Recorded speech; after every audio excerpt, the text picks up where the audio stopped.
It's hard to believe, but one of America's greatest engineering feats is collapsing. Lake Powell, once a symbol of control over nature, is now drying up and revealing how fragile it really is. Now the U.S. Bureau of Reclamation is warning that Lake Powell may reach dangerously low levels, and the dam there could even stop producing power. And that could happen in the next 18 months.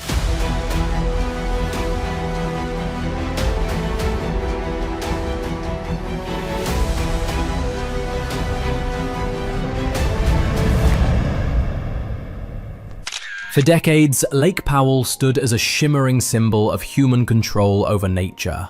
A vast desert reservoir holding back the mighty Colorado River, feeding millions, powering cities, and taming the wild heart of the Southwest. But now, the illusion of permanence is shattering. The lake is falling faster than scientists ever predicted. Water levels are dropping to record lows, the canyon walls are crumbling, and the very rock foundations that once supported the dam are beginning to fracture. The satellite data doesn't lie. Vast sections of the lakebed are cracking open, sediment is shifting, and the shoreline is receding at a rate unseen in modern history. As the water retreats, the earth is reacting violently. Caverns once sealed beneath the waves are collapsing into themselves, releasing trapped gases and destabilizing the ground above. In places, the lake isn't just shrinking, it's disintegrating. Hydrologists call it structural exhaustion. Locals call it something else. The beginning of the end. If Lake Powell, one of the largest reservoirs in the United States, is already collapsing faster than anyone imagined, what happens when the land itself decides to give way? And when the dam that built a civilization begins to fail? Can we really hold back the desert anymore? Chapter 1. Lake Powell cracks and canyon walls fail. It's hard to believe that the very lake once meant to save the Southwest is now tearing itself apart from within. When engineers flooded Glen Canyon in the 1960s, they imagined a monument to progress, a vast, controlled sea carved into stone. But in 2025, satellites began recording what scientists had feared for years. The walls of Lake Powell are fracturing. At first, it was subtle, hairline cracks spidering across exposed cliffs as the water level dropped. But as the shoreline receded, the speed of erosion multiplied.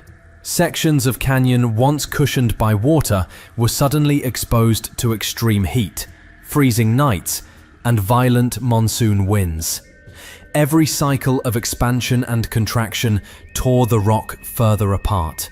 Some cliff faces collapsed entirely, sending thousands of tons of sandstone into the shallow, shrinking basin below. Geologists at the US Bureau of Reclamation describe what's happening as geomechanical fatigue. The reservoir's falling pressure has destabilized the canyon's natural balance. For decades, the lake's massive volume pressed against its sandstone walls, reinforcing them with hydraulic pressure. Now, as that weight disappears, the surrounding rock is flexing outward, releasing stress that has built up for half a century. The consequences are alarming. Sensors placed along the lake's northern rim have detected microscopic ground shifts, each one signaling the slow failure of the basin's structural integrity. In some zones, the crust has dropped more than 6 inches in less than a year. Near Height Crossing, instruments recorded a deep subterranean pop, the sound of rock strata slipping under stress.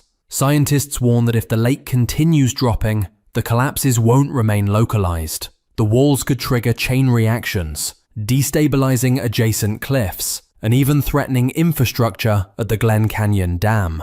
As cracks widen, the desert begins reclaiming its shape, a slow but unstoppable undoing of human ambition. The reservoir built to control nature is now being consumed by it. If a lake designed to last 1,000 years can begin falling apart in just 60, what else beneath the Colorado River system is waiting to break? Chapter 2. Colorado River vanishing as Lake Powell dries up. No one expected it to fall this far, this fast. Lake Powell, once a deep blue expanse stretching for nearly 200 miles, is now a labyrinth of drying channels and stranded boats. What was meant to be the beating heart of the Colorado River system has become a mirror of collapse, revealing layer after layer of history that was never supposed to see sunlight again. By mid-2026, the lake had dropped more than 170 feet below full pool, leaving behind chalk-white mineral scars on the canyon walls, a geological tombstone marking where the water once reached. Satellite thermal imagery shows that the newly exposed ground isn't inert. It's heating up, accelerating evaporation, and turning entire coves into dust bowls. The air above the basin now shimmers with trapped heat, pushing local temperatures several degrees higher than surrounding areas. As the lake's surface area shrinks, its very chemistry is changing.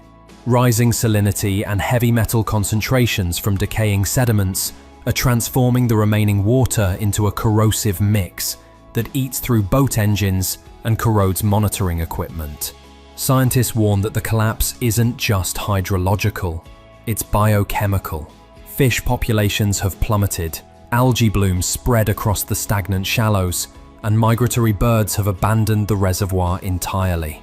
Below the surface, what little water remains is receding into hidden fractures, ancient underground channels that have reopened after centuries of burial.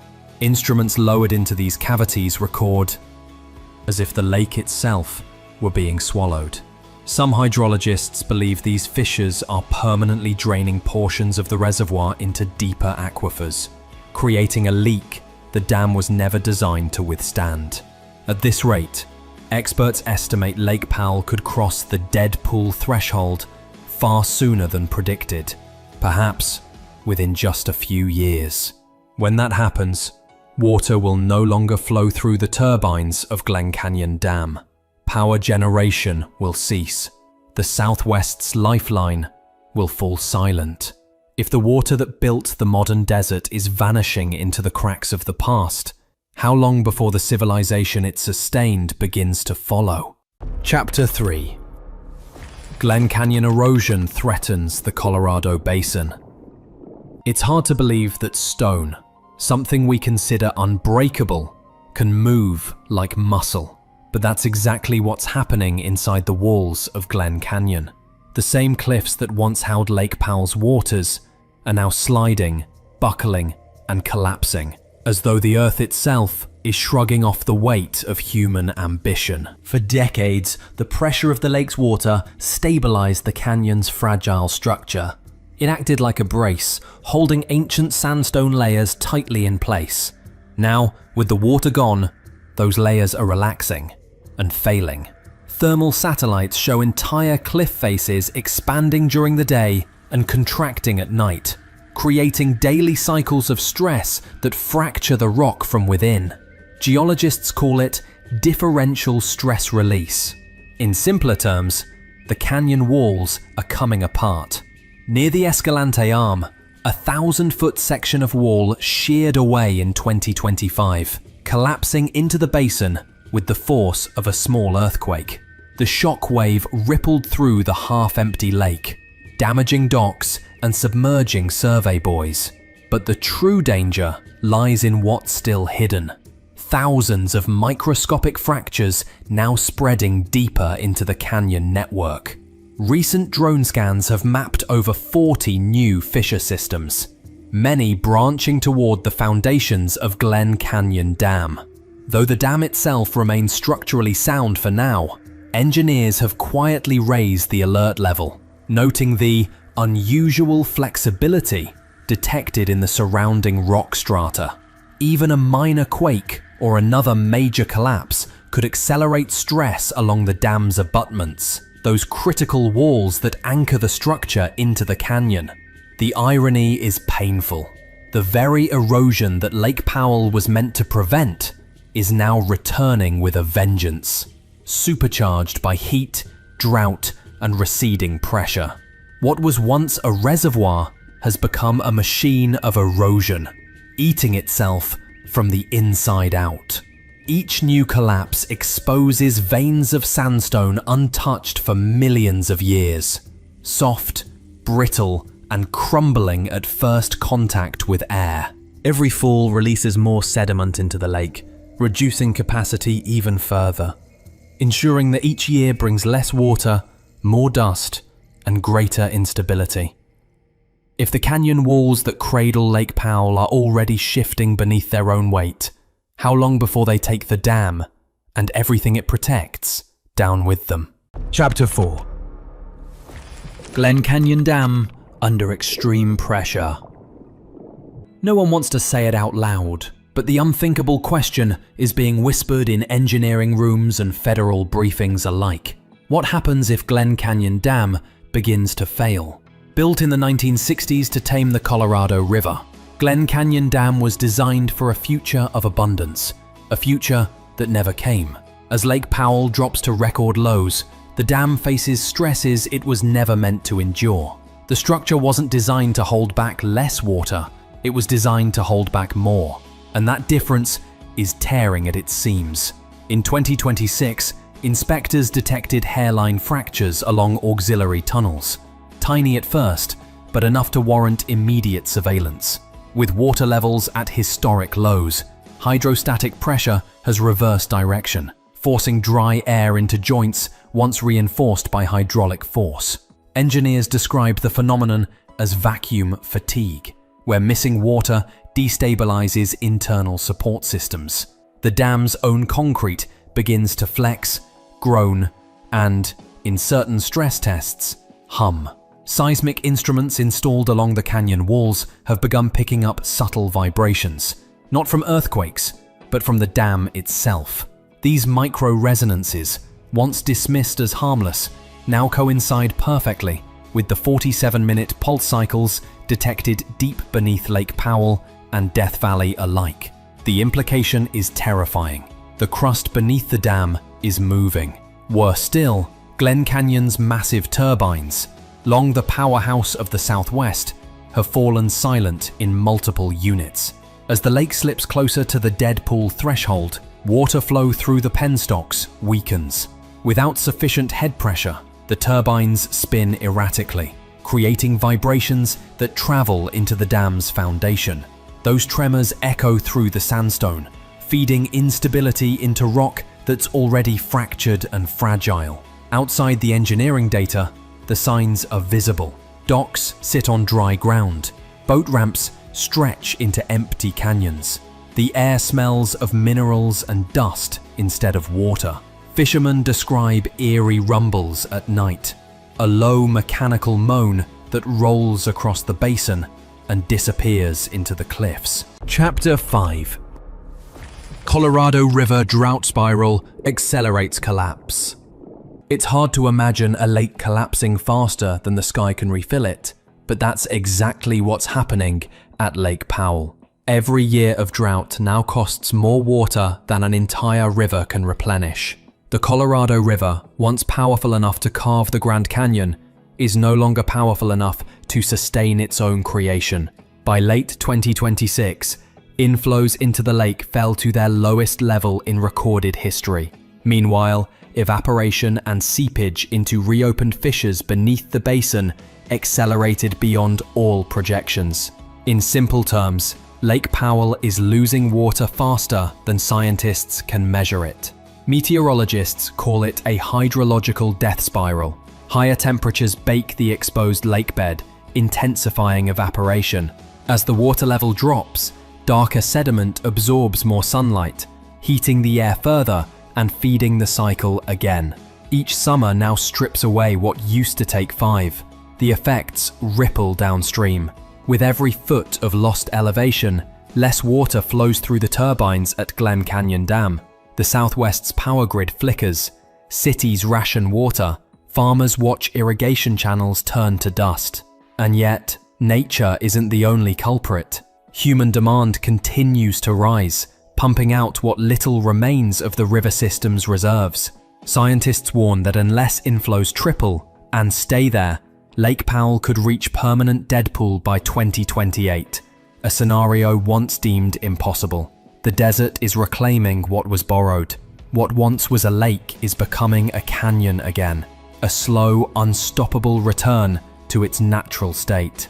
If this is how the West's greatest reservoir dies, not with a flood, but with a whisper, what happens when the rest of the Colorado River follows it into the dust? Chapter 6. Glen Canyon ghosts emerge as water recedes. It's hard to believe how quickly the past is surfacing. Literally, as Lake Powell's waters retreat, they're revealing a world frozen in time. Entire canyons, ancient petroglyphs, sunken towns, and forgotten ecosystems that vanished when the dam first flooded the Colorado River more than 60 years ago. Now, one by one, they're coming back into the light. And what they show isn't just history, but warning. By 2027, satellite imaging confirmed what explorers on foot were already finding: miles of newly exposed terrain, each layer peeling back like pages of a story that was never meant to be reread. Rusted machinery from the dam's early construction lies half buried beside fossilized coral beds that haven't seen the sky in millennia. Even remnants of the original Glen Canyon ghost towns, wood beams, nails, fragments of roads, are rising again through the cracked silt. The smell of the past fills the air. Minerals, decay, and trapped methane venting from pockets once sealed under hundreds of feet of water. As these gases escape, they erode the surrounding walls and destabilize what remains of the lake's edges. Scientists warn that this process could accelerate the collapse, softening the ground beneath the reservoir's shrinking shoreline. But the strangest discoveries aren't man-made. Researchers have uncovered ancient root systems and preserved soil beds, evidence that lush forests once thrived here thousands of years ago. Some of the soil still holds dormant bacterial spores, organisms that have reactivated under sunlight after half a century underwater. The desert, in its own way, is remembering. Chapter 7. Colorado River Reborn beneath collapsing reservoir. What if the collapse of Lake Powell isn't the end, but the beginning of something older waking up? By 2028, hydrologists studying satellite flow data began noticing something they couldn't explain. Despite historic drought, water was moving again, not in the reservoir, but beneath it. Deep below the fractured basin, the Colorado River's ancient channels were refilling, reconnecting through fissures and limestone tunnels sealed for millions of years. The river, it seemed, was finding its original path. When field teams traced the subsurface flow, they discovered clear, mineral-rich water emerging miles downstream near Glen Canyon's forgotten side canyons. Springs that had been dry since the 1970s were suddenly bubbling again, their chemistry older than the dam itself. It was as if the earth had decided to reroute what humanity tried to contain. At the same time, the terrain above began to transform. Where the lake once drowned canyons, green life is returning. Cottonwoods, reeds, and algae mats sprouting in the mudflats. Migratory birds, long absent, now circle the newly exposed valleys. Ecologists call it rewilding by disaster, the spontaneous rebirth of an ecosystem freed by collapse. Yet even this renewal carries danger. As the river cuts through its own forgotten channels, erosion accelerates, carving deeper each month. Hydrologists warn that these new flows could undermine sections of the dam's foundation, eating at the bedrock that once anchored human control. In essence, the Colorado River is doing what it was always meant to do: escape. Chapter 8. Lake Powell's point of no return. It's hard to believe that what began as a triumph of engineering has turned into a warning from the planet itself. Lake Powell is past the point of recovery. What was once a symbol of power and progress has become a scar, a collapsing monument to our illusion of control over nature. By early 2029, new geological surveys confirmed the worst. Sections of the lakebed had compacted permanently, sealing natural fractures in unpredictable ways. Even if record floods returned, the basin could never refill to its original capacity. Beneath the dust, the rock has changed. It no longer remembers how to hold water. The Glen Canyon Dam still stands, but it hums with fatigue. The concrete swells during the day and cools by night, echoing the slow pulse of the land beneath it. Scientists now describe the entire region as a dynamic failure zone, an ecosystem and infrastructure unraveling together. And yet, as the lake dies, the Colorado River beneath it has begun to flow wild again. The desert is reclaiming its breath. Cottonwoods root where marinas once floated, and the wind carries the sound of running water through canyons that haven't heard it in half a century. Humanity's greatest reservoir is collapsing, but in its collapse, the Earth may finally be healing itself. The question is whether we'll adapt fast enough to survive the lesson it's teaching. If Lake Powell is falling, what other pillars of civilization are next? When the world we engineered begins to crumble, do we rebuild or finally learn to listen? Don't stop here. If this story made you see the desert differently, subscribe, turn on notifications, and join us as we uncover the hidden forces reshaping our planet, from dying lakes to awakening volcanoes, because Earth isn't waiting for permission to change. It already has.